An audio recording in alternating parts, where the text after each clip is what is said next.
most important person initially in terms of creating a team is the head coach.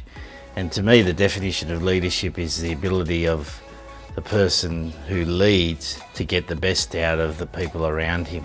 Openness to learning, I think, is the other thing. So never thinking that you've got it sussed. Awareness around knowing where your knowledge gaps are, and like if you can keep your scope wide enough to question yourself, well, what are the things that I don't know, and then spend time looking into that.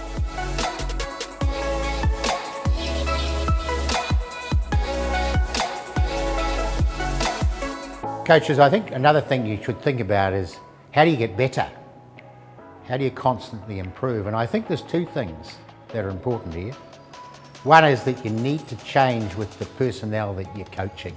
Really experienced coaches that you talk to, they're such good models in terms of, I don't know this, I will tell you this because I do know this, and they're really open with that, and I think that's really important to emulate, is just admit what you don't know, share what you do.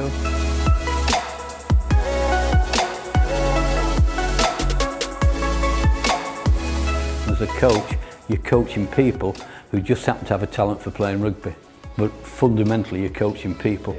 And that means that you've got to take not only care of the technical, physical, technical side of it, but also the emotional side, the mental state, etc., of players.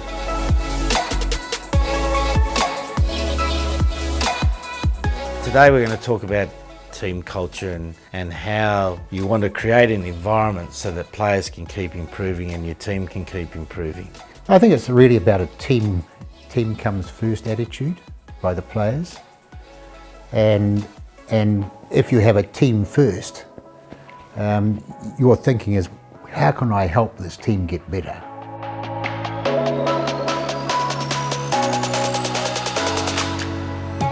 What do we need to understand when communicating?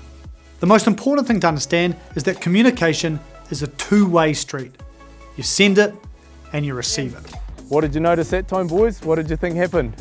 Deliver a mistake-based feedback in a certain way, and it's as if not more powerful than positive reinforcement.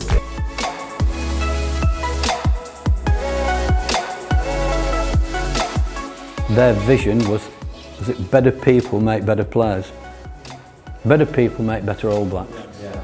And I thought that was fascinating. Coaching is about development of people, as well as trying to coach the game reasonably well. So if you develop the people in that group, you're doing a hell of a good job. As a coach, you are a reflection often of who's coached you and who's influenced you as a young guy. I think the biggest change for me really is going from quite an authoritarian coach to, quite a shared leadership approach with players.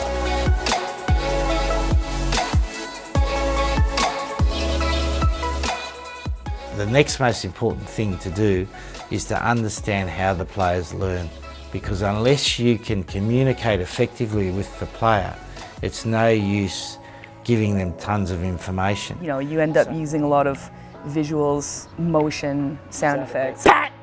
Give me a two-arm punch at the same time, okay? So it's funny. It's probably changed the way I deliver things as well. Little bits of our strategies we do every time we train. It's really crucial that we walk through it. A lot of players, male or female, are visual learners, or they learn by doing, or they learn by different methods. So the fact we need to cover all the different methods in our learning to ensure we cover every single player.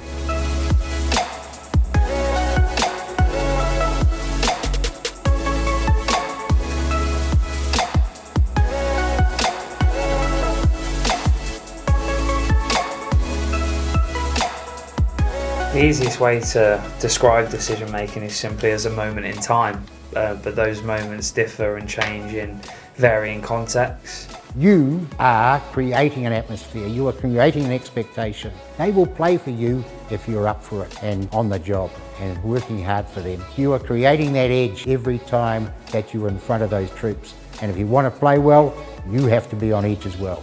Very important. Think about that, because I think it's critical.